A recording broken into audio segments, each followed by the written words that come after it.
जी हाँ दोस्तों, ये दो प्रोडक्ट्स जिनको हम इन्वायरो ग्लोब और इन्वायरोशिप के नाम से जानते हैं। दोस्तों, इसकी अगर मार्केट की बात करी जाए तो जितने लोग हमारे जानने में हैं, वो सब लोग कहीं ना कहीं इन प्रोडक्ट को यूज कर सकते हैं। क्योंकि आजकल के टाइम पे दोस्तों, जब हम घरों से बाहर नहीं निकल रहे हैं, अपने घर के अंदर बैठे हुए हैं, तो हमारे घरों के अंदर मौजूद जितनी भी इलेक्ट्रॉनिक डिवाइसेस हैं, जितने भी हमारे घरों के आसपास हाई टेंशन वायर लाइंस हैं, जितनी हमारे घरों के आसपास मोबाइल टावर्स हैं, उन सब से निकलती हैं इलेक्ट्रोमैग्नेटिक रेडिएशंस। और दोस्तों, ये इलेक्ट्रोमैग्नेटिक रेडिएशन जब हमारी बॉडी के अंदर जाती हैं, जब हमारे शरीर के अंदर जाती हैं, तो इनके कुछ ना कुछ निगेटिव इम्पैक्ट हमारी बॉडी के ऊपर होता है। और इन दी लॉन्ग टर्म, यानी कि कुछ समय बाद कई तरह के हेल्थ चैलेंजेस, हेल्थ डेफिसिट्स हमको होने लगते हैं इन्हीं इलेक्ट्रोमैग्नेटिक रेडिएशन के। तो ऐसे में हमारी बॉडी को, हमारे शरीर को इनसे प्रोटेक्ट करके रखना बहुत ज्यादा इंपॉर्टेंट है। और दोस्तों, अगर हमने लोगों के दिल और दिमाग में इस चीज की नीड क्रिएट कर दी, अगर हमने उनको बता दिया कि ये इलेक्ट्रोमैग्नेटिक रेडिएशन, ये तरंगे कितनी ज्यादा नुकसानदेह हैं, जो ना सिर्फ हमको नुकसान पहुंचा रही हैं, बल्कि हमारे घर में जो आजकल बच्चे बैठे हुए हैं, अपने डिजिटल मीडियम्स के थ्रू अपनी पढ़ाई लिखाई कर रहे हैं, लैपटॉप के थ्रू पढ़ाई कर रहे हैं अपने एंटरटेनमेंट के लिए, जो हमारे घर के बड़े बुजुर्ग इन चीजों का यूज कर रहे हैं, जो स्मार्ट टीवी हम देख रहे हैं, जो हमने अपनी टेक्नोलॉजी से रिलेटेड प्रोडक्ट्स को यूज करना शुरू कर दिया है ताकि हमारी जिंदगी आसान हो सके, जिसमें हमारा फ्रिज भी आता है, हमारा एसी भी आता है, हमारा वॉशिंग मशीन भी आता है, हमारा गीजर भी आता है, हमारे किचन में रखे हुए जितने इक्विपमेंट्स होते हैं, जैसे हमारा माइक्रोवेव हो गया, हमारा इंडक्शन हो गया, इन सब से दोस्तों निकलती है रेडिएशन। यानी कि रेडिएशन से तो हम घिरे हुए हैं।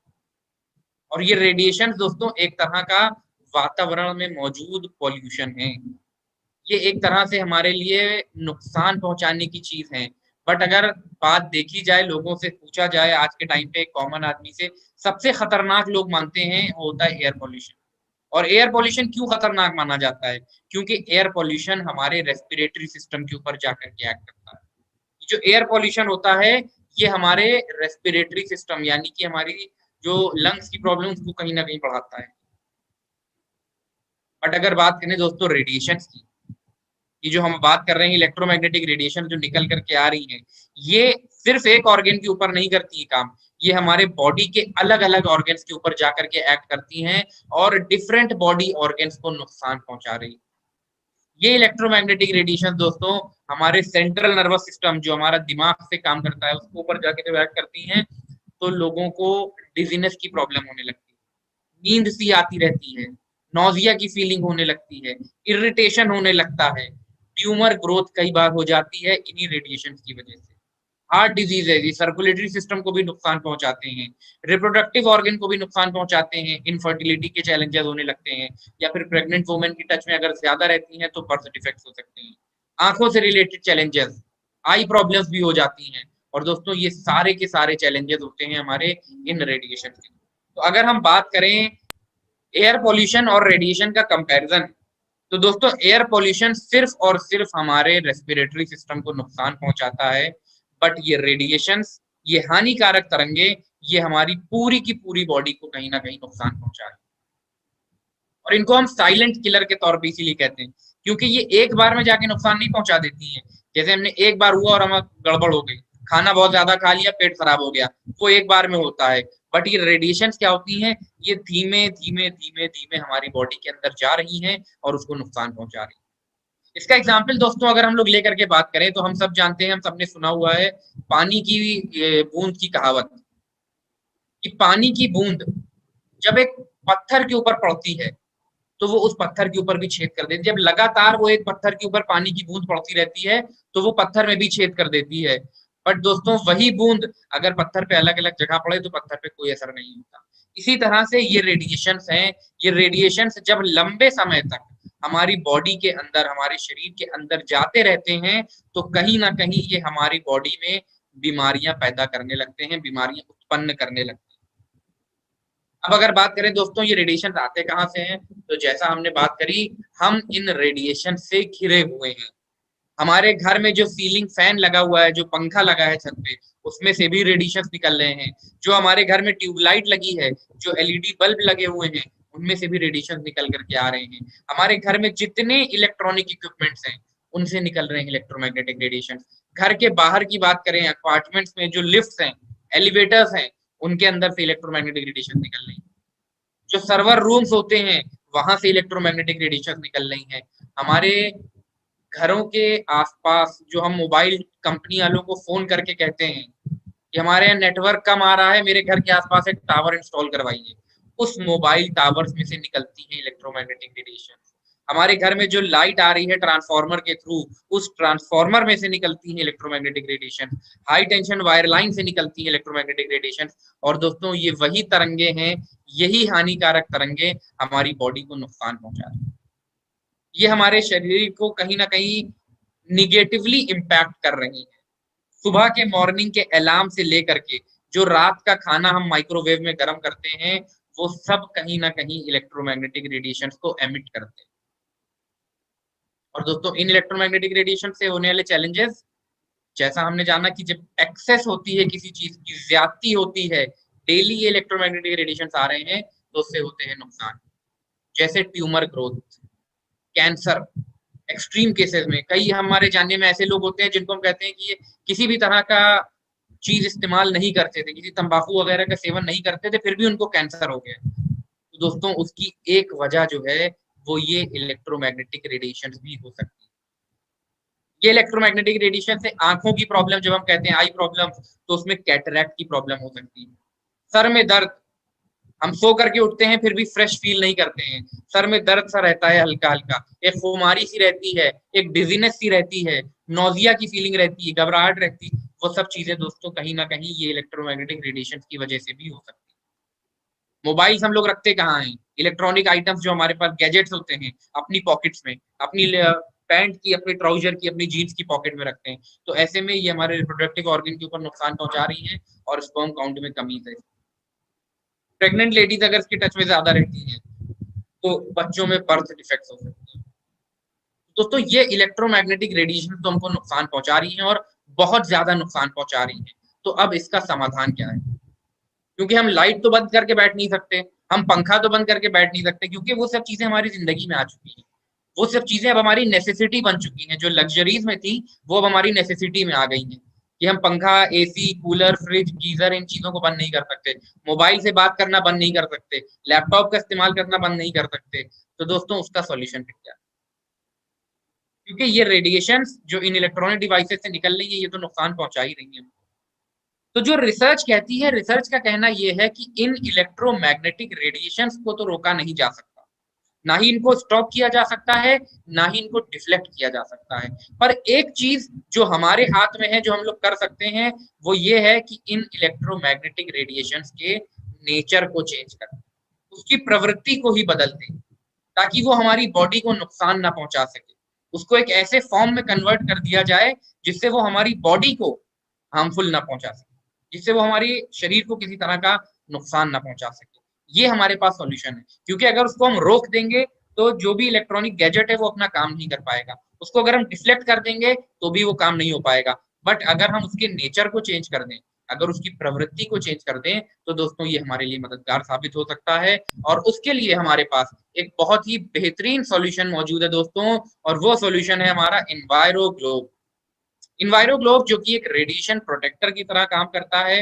हमारे घर, ऑफिस या जहां पे भी रेडिएशन ज्यादा होती हैं, उन सब जगहों पे रेडिएशन को फ्रेंडली बनाने के लिए, उन सब एरियाज को रेडिएशन से प्रोटेक्ट करने के लिए हमारे पास मौजूद है इन्वायरो ग्लोब।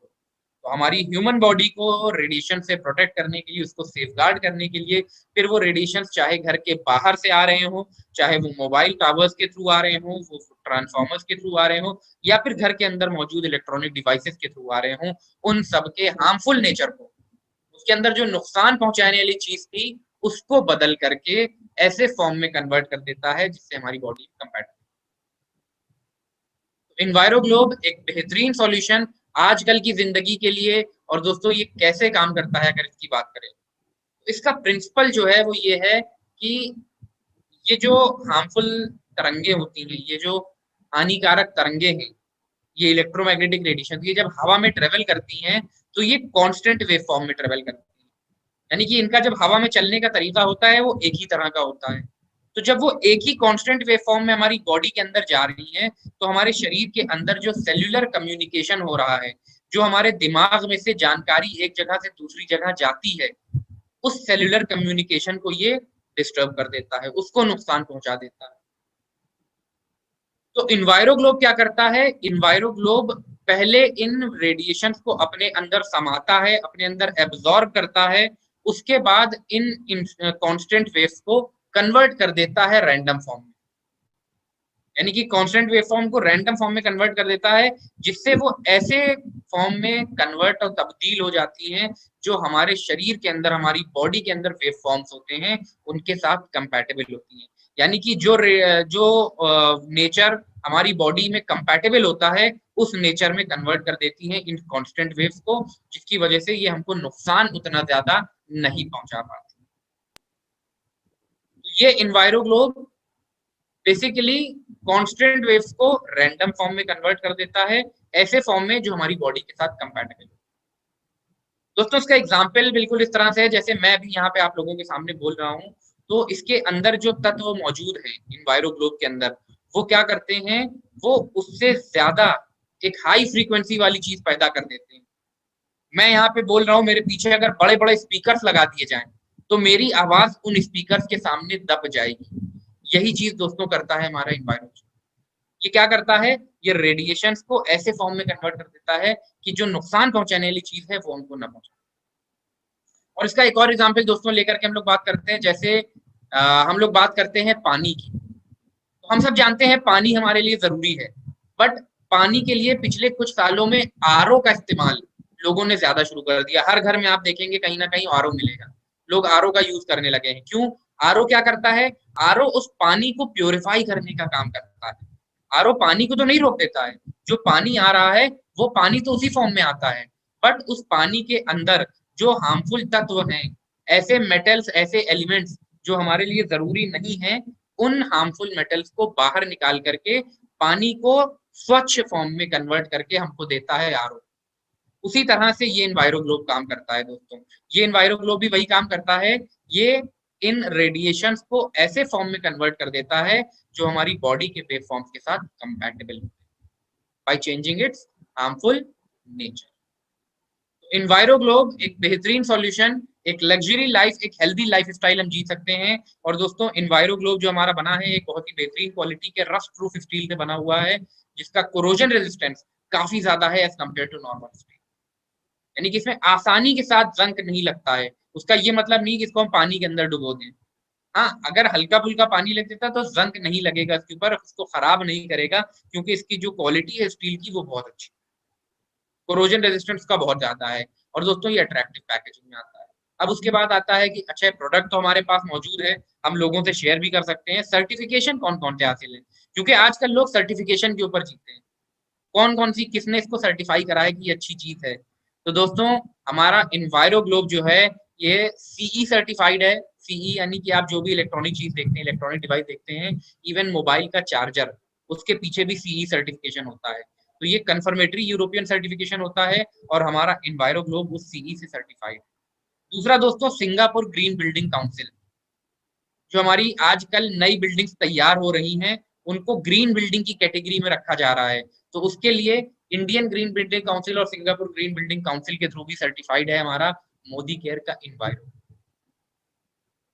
अब दोस्तों बात आती है, ये तो हमने समझ लिया इन्वायरोग्लोब बहुत अच्छा प्रोडक्ट है, कैसे यूज करना है, कहाँ यूज करना है, क्यों यूज करना है, ये सारी चीजें हमारी इससे क्लियर हो। तो सबसे पहली चीज, क्यों यूज करना है, ताकि जो भी रेडिएशंस निकल करके आ रहे हैं, जो हमारी बॉडी के अंदर जा रहे हैं, हमको नुकसान पहुंचा रहे हैं, हमारे परिवार वालों को, हमारे घर में जो बच्चे हैं, हमारे घर में जो बड़े बुजुर्ग हैं, उनकी बॉडी के अंदर जा करके उनको आने वाले समय में नुकसान पहुंचा सकते हैं, उन इलेक्ट्रॉनिक डिवाइसेस से निकलने वाले इलेक्ट्रोमैग्नेटिक रेडिएशन से प्रोटेक्ट करके रखने में मदद करता है। दूसरा, कहाँ कहाँ यूज कर सकते हैं, तो इसको दोस्तों हम अपनी कार में, घर में, ऑफिस में, अपने क्यूबिकल्स में, अपने बेडरूम में, अपने ड्राइंग रूम में, और अगर कहीं हम बाहर जाते हैं तो होटल रूम्स वगैरह में भी इसको हम यूटिलाइज कर सकते हैं। दोस्तों इसको जहां पे भी हमको लगता है रेडिएशन ज्यादा है, वहां पे हम इन्वायरोग्लोब रखते हैं उस एरिया को रेडिएशन फ्रेंडली बनाने के लिए, और ये एक बार में तकरीबन 300 से 350 स्क्वायर फीट का एरिया कवर कर लेता है। यानी कि जहां भी हम इसको रखेंगे उसके आसपास 300 से 350 स्क्वायर फीट का एरिया कवर कर लेता है। और दोस्तों सबसे अच्छी चीज कि ये हमारा सिंगल टाइम इन्वेस्टमेंट है। इन्वायरो ग्लोब एक ऐसा बेहतरीन प्रोडक्ट है जिसको हमें सिर्फ और सिर्फ एक बार यूज करना है, खरीदना सिर्फ एक बार है, पैसा इस पे एक बार लगाना है, उसके बाद इसको हमें रिचार्ज करना है। और वो भी किस चीज से रिचार्ज करना है दोस्तों? We have to recharge it in the sunlight. सूरज की रोशनी से हमको रिचार्ज करना है। और अगर सूरज की रोशनी नहीं अवेलेबल है तो आर्टिफिशियल लाइट या फिर आर्टिफिशियल लैम्प के नीचे भी रख के रिचार्ज कर सकते हैं। हफ्ते में एक बार 15 मिनट के लिए इसको हम रिचार्ज करते हैं और ये फिर से नया तरोताजा होकर के काम करते हैं। तो दोस्तों इन्वायरो ग्लोब की अगर हम बात करें, इन्वायरो ग्लोब क्या है, इन्वायरो ग्लोब क्यों यूज करना है, इन्वायरो ग्लोब कहाँ यूज करना है और कैसे यूज करना है, ये सारी चीजें हम लोगों को क्लियर। अब दोस्तों दूसरे प्रोडक्ट के बारे में बात करते हैं और वो भी हमारा सेम प्रिंसिपल के ऊपर काम करता है। सेम प्रिंसिपल यानी कि वो इन्वायरो हमारे जो इलेक्ट्रोमैग्नेटिक रेडिएशंस हैं उनके हार्मफुल नेचर को चेंज करता है। और दोस्तों वो प्रोडक्ट है हमारा इन्वायरो। इन्वायरो ग्लोब के बारे में हमने बात करी दोस्तों। इन्वायरो ग्लोब ने क्या करा था? इन्वायरो ग्लोब हमारा जो बाहर से रेडिएशंस आ रही थी उनसे बचा रहा था। हमारे जो फ्रिज से रेडिएशन निकल रही है उनको एब्जॉर्ब करे ले रहा है। इन्वायरो ग्लोब हमारा जो वॉशिंग मशीन है उससे निकल के रेडिएशन आ रही है उसको एब्जॉर्ब कर रहा है। हमारे घर के अंदर जितनी भी इलेक्ट्रॉनिक डिवाइसेज है उनसे निकलने वाली रेडिएशन को एब्जॉर्ब कर रहा है। बट अगर हम बात करें, ये रेडिएशन तब ज्यादा नुकसानदेह होती हैं जब वो इलेक्ट्रॉनिक गैजेट हमारी बॉडी के ज्यादा नजदीक होता है। एग्जाम्पल के तौर पे मैं आप लोगों से यहाँ लैपटॉप के लेकर सामने बात कर रहा हूँ। तो लैपटॉप से जो रेडिएशन निकल रही हैं, क्योंकि लैपटॉप मेरी बॉडी के ज्यादा नजदीक है, इसमें से रेडिएशन निकली वो इन्वायरो ग्लोब के अंदर नहीं जाएंगे, डायरेक्टली मेरी बॉडी के अंदर चली जाएंगी। उसी तरह से हमारा मोबाइल जो हमेशा हमारे साथ रहता है, हम बात करें हम दिन में 24 में से 15 घंटे, 16 घंटे, 18 घंटे हमारे साथ रहता है। और कुछ कुछ लोग तो ऐसे होते हैं जो 24 घंटे अपना फोन अपने पास रखते हैं। अब ऐसे में इस फोन से जो रेडिएशन निकल करके आ रही हैं, उस हमारे मोबाइल से जो रेडिएशन निकल करके आ रही हैं, वो रेडिएशन हमारी बॉडी में ज्यादा आसानी से जा रही है। अगर मैं ये मोबाइल अपने हाथ में पकड़े हूं तो इसमें से जो रेडिएशन निकल रही हैं वो मेरी बॉडी कान के अंदर या मुंह के अंदर या बॉडी के अलग अलग ऑर्गन्स पे ज्यादा आसानी से जा रही है। मैं अपना फोन अपनी पॉकेट में रखता हूँ, मैं अपनी जेब में रखता हूँ और ये हमारी बॉडी से लगातार टच में रहता है, उससे छूता रहता है। तो ऐसे में इसमें से निकलने वाली रेडिएशन हमारे शरीर के अंदर ज्यादा आसानी से जा रही है। और दोस्तों मोबाइल से रेडिएशन निकलती हैं और उसके लिए मोबाइल कंपनी मैन्युफैक्चरर्स भी क्लियरली मेंशन करते हैं। जब हम मोबाइल नया खरीद करके लाते हैं ना तो उसमें बहुत सारी चीजें लिखी होती हैं, जैसे अपने फोन को अपनी बॉडी से दूर रखें। पर क्या ऐसा होता है? हम लोग के साथ ऐसा तो नहीं हो पाता। हम लोग तो अपना फोन या तो पॉकेट में या तो हाथ में या तो पर्स में रख करके चलते हैं। दूसरी चीज कंपनियां कहती हैं, जितने भी मोबाइल मैन्युफैक्चरर्स हैं, फिर वो चाहे नोकिया हो, सैमसंग हो, लावा हो, सब लोग क्लियरली लिखते हैं कि लिखित में बात ज्यादा करें, text more than you talk. But ऐसा हमारे लिए पॉसिबल हो पाता है? हमें तो फोन पे कॉल करना ज्यादा आसान लगता है, छोटी सी बात भी करनी हो सीधे हम कॉल मिला देते हैं। हम लिखित में बात करना मुश्किल समझते हैं, रिटर्न कम्युनिकेशन हम लोग कम करते हैं। इवन क्लियरली ये कहा जाता है व्हाट्सएप करें, व्हाट्सएप यूज करें, बट व्हाट्सएप भी हम लोग नहीं करते, हम लोग कॉल कर लेते हैं। और तीसरी चीज दोस्तों कंपनियां कहती हैं कि अगर आप बात कर रही हैं तो टॉकिंग टाइम जो है हमारा वो 1 घंटे में सिर्फ 6 मिनट होना चाहिए। बट ऐसा पॉसिबल नहीं है। आज जब हम घर के अंदर बैठे हुए हैं, हमारा बिजनेस हमारे मोबाइल के थ्रू हो रहा है, हमारी नौकरी हमारे मोबाइल के थ्रू, लैपटॉप के थ्रू चल रही है। तो ऐसे में हमारे मोबाइल से जो रेडिएशन निकल रहे हैं दोस्तों वो कहीं ना कहीं हमको नुकसान पहुंचा रहे हैं। और इसकी अगर बात करें, ये रेडिएशन हमारी बॉडी को धीमे धीमे ही नुकसान पहुंचा रही है। बट इसकी असर क्या होता है हम लोग अपनी daily day to day life में देख पाते हैं कि नींद खुल करके नहीं आती है। ये इन रेडिएशन की वजह से होता है, क्योंकि ये मोबाइल से निकलने वाली रेडिएशन जो हमारे तकिए के नीचे पड़ा रहता है ना, उसमें से रेडिएशन जो निकल रही हैं वो हमारी दिमाग के अंदर जा रही हैं, जिसकी वजह से बेचैनी होती है, लोगों को रेस्टलेसनेस होती है, स्लीपलेसनेस होती है। ये सारे चैलेंजेस दोस्तों तभी होते हैं जब ये रेडिएशन नुकसान पहुंचाए। और ये रेडिएशन कब ज्यादा निकल करके आती हैं? जब हम एक बंद जगह पे होते हैं, जैसे ऑफिस में, क्यूबिकल में, बिल्डिंग के बेसमेंट में, पार्किंग एरिया में, अपने कमरे के अंदर, एलिवेटर्स के अंदर, कार के अंदर, लिफ्ट के अंदर, या फिर जब हमारे मोबाइल में नेटवर्क की कमी होती है, हमारे मोबाइल में चार्जिंग नहीं होती है। इन सब टाइम पे दोस्तों रेडिएशन से ज्यादा निकलती हैं और ये रेडिएशन ज्यादा नुकसान पहुंचा रही है। ऐसे में अब उसका समाधान क्या है? उसका समाधान है दोस्तों Modicare Envirochip. Modicare Envirochip क्या करती है, ये इन मोबाइल फोन्स, इन लैपटॉप, इन पीसी, इन वाईफाई राउटर से निकलने वाले रेडिएशंस के नेचर को चेंज कर देती है, जिससे वो हमारी बॉडी के साथ कंपैटिबल हो जाते हैं और हमको उतना ज्यादा नुकसान नहीं पहुंचा पाते।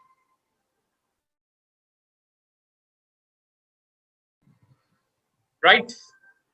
और अगर बात करें दोस्तों इन्वायरो चिप की, तो इन्वायरो चिप हमारी बॉडी के अंदर होने वाले स्ट्रेस, जो तनाव हो रहा था लोगों को, उस तनाव को भी कम करने में मदद करती है। और जब तनाव होता है तो हम सब जानते हैं हमारी इम्यूनिटी कमजोर होती है, तो ये हमारी इम्यूनिटी को भी मजबूत बनाने में मदद करती है। तो इन्वायरो चिप हमको हेल्दी रखने में, हमारे जो इलेक्ट्रॉनिक गैजेट्स हैं, जैसे हमारा टैबलेट, हमारा आईपैड, हमारा मोबाइल, इसमें से निकलने वाली रेडिएशन से हमारी बॉडी को प्रोटेक्ट करके रखती है। और दोस्तों इसके अंदर हमारी बॉडी को प्रोटेक्ट करने के साथ साथ स्ट्रेस लेवल को कम करती है, तनाव को और इम्यूनिटी को बढ़ाने में मदद करती है। और इसके ऊपर दोस्तों कुछ क्लिनिकल ट्रायल्स भी हुए हैं, जिसमें ये भी पता चला है कि जिन लोगों की पल्स रेट डिस्टर्ब हो रही थी, उस पल्स रेट को इम्प्रूव करने में कहीं ना कहीं मददगार साबित होती है हमारी ये वायरस। पल्स रेट जिनकी फ्लक्चुएट हो रही थी, उस पल्स रेट को भी नॉर्मलाइज करने में मदद करती है इन्वायरोचिप। और दोस्तों इसका हमारा प्रूवन क्लिनिकल ट्रायल्स मौजूद है। सीई सर्टिफिकेशन इसको हासिल है, यानी इसको हम बाहर भी एक्सपोर्ट कर सकते हैं, कंफर्मेटरी यूरोपियन। और दोस्तों जिस मोबाइल के ऊपर या फिर जिस लैपटॉप के ऊपर, जिस आईपैड के ऊपर हम यूज कर रहे हैं, उसमें किसी तरह की ये कमी नहीं लेकर आते हैं, यानी उसके कार्य प्रणाली में कोई भी इंटरफेरेंस नहीं पैदा करता है हमारा इन्वायरोचिप। उसके स्ट्रेंथ को, उसकी सिग्नल में किसी तरह की कमी नहीं आती है, जो कॉल पे हम बात कर रहे हैं उस कॉल में किसी तरह की कमी नहीं आती है।